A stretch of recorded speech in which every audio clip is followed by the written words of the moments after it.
Pogi. Kami. 7, 6, 5, 4, 3, 2, 1. You'll never have the sacred stone. Oh, this you crazy mother.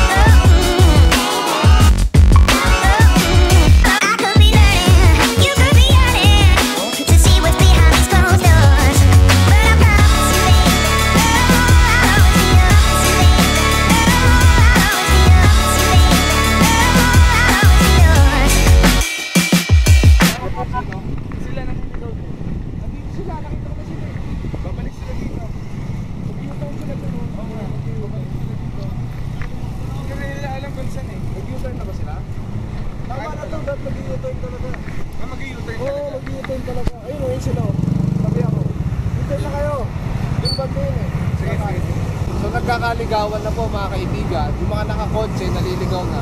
Buti pa yung mga nakamotor. Alright. Yan po, no, nagsisikantahan po yung mga babae ito. Kung kilala nyo to, siya pa yung si Itbulaga. Si Itbulaga girl. Isa, Bacor ito Idol. si Bacor Idol.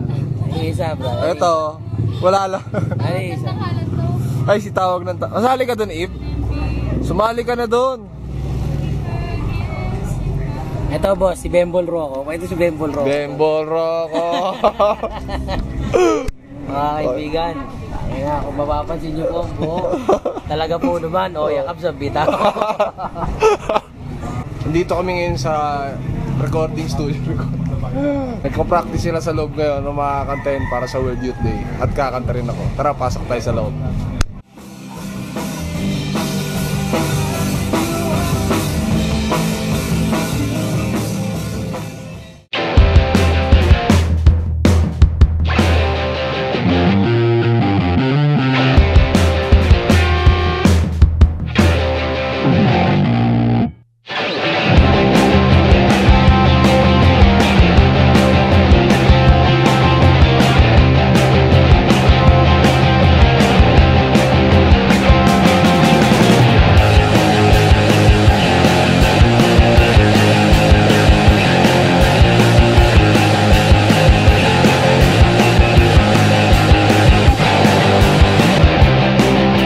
Kamusta mga parekoy? Rock and roll. Mga pare. Masaya lang mga parekoy. Tol, papahinga mo tol yung bossy ko tol.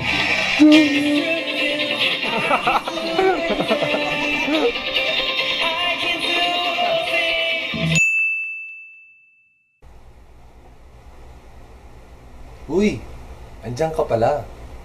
Oo, tama ka. Hindi na naman natapos yung vlog ko. Tang na may sabit. Kung hindi tinamad, nalobat. Yan ang mga dahilan ng isang tunay na henyo. Hindi, pero seryoso, nalobat talaga. Eh bakit hindi mo na lang chinard? Eh hindi ko nga dala yung charger eh. Palaging ganyan tayo eh, no? Tangina na puro simula. Parang ako. May kakilala ka bang ganun? Yung magaling lang sa simula. Excited na akong gumawa ng assignment. Puta, nung gumagawa na eh. Tapos nang hirap, bukas na lang. Tapos sa trabaho. Pre, tatapusin ko to lahat ngayon. Tapos maya-maya konti. Takina, bukas na lang to pre. Nahanap na ako ng misis ko. Papadidayin ko pa yung anak namin sa bahay. Mga kaibigan, hindi ko nila lahat. Pero napakaraming ganitong Pinoy. Oh, parang yung boyfriend mo. Magaling lang nung simula. Pero nung kayo na, wala ng effort, hindi ka na pinapadala ng flowers, hindi ka na sinusundo. Tangina, pag sinundo ka, masama pa loob. Yung boyfriend mo na pupunta daw sa bahay nyo kasi walang tao sa inyo. Oo, babe, pupunta na ako sa inyo, ano ba? O, easy ka lang. Walang tao sa inyo, sure ka, ha? Oo, akong bahala. Saglit lang. Kahit 5 minutes lang, andyan na ako, babe. Okay? Ha? May mens ka? Babe, masakit pala ulo ko. Hinampas ako nung nalaglag yung namamaga nga eh. Pero okay din nga side mga kaibigan. Maganda talaga yung hindi ka lang sa simula magaling. Hindi magaling ka sa gitna hanggang pagtapos. Naalala ko meron successful na tao na nagsabi sa akin dati na huwag mo tignan kung ano yung meron ako. Tignan mo kung ano yung dinaanan ko. Gets mo? Tama nga naman. Kasi marami sa atin mga kaibigan, nakikita na lang kung ano yung mga bagay na meron sila, kotse nila, yung bahay nila. Pero hindi natin nakikita yung along the way na dinadaan-daanan nila, yung hirap, yung struggle, yung lahat ng obstacles na dinaanan nila, yung lahat ng setbacks na nangyari sa kanila. So ibig sabihin pala mga kaibigan, kung gusto mo maging successful, dapat lagpasan mo lahat ng hirap. Kaya kung ako sa'yo, magbago ka na. Sabay tayo. No? Wag lang tayong puro simula. Minsan, kailangan subukan natin tapusin na ng laban. Pero ang totoo niyan, sinasabi ko lang to para mas humaba itong pinapanood nyo.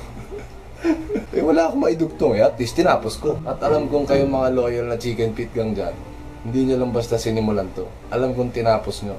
Kaya nga umabot ka rito eh. Maraming salamat po sa inyong panonood. Hanggang sa muli, chicken feet out. Peace.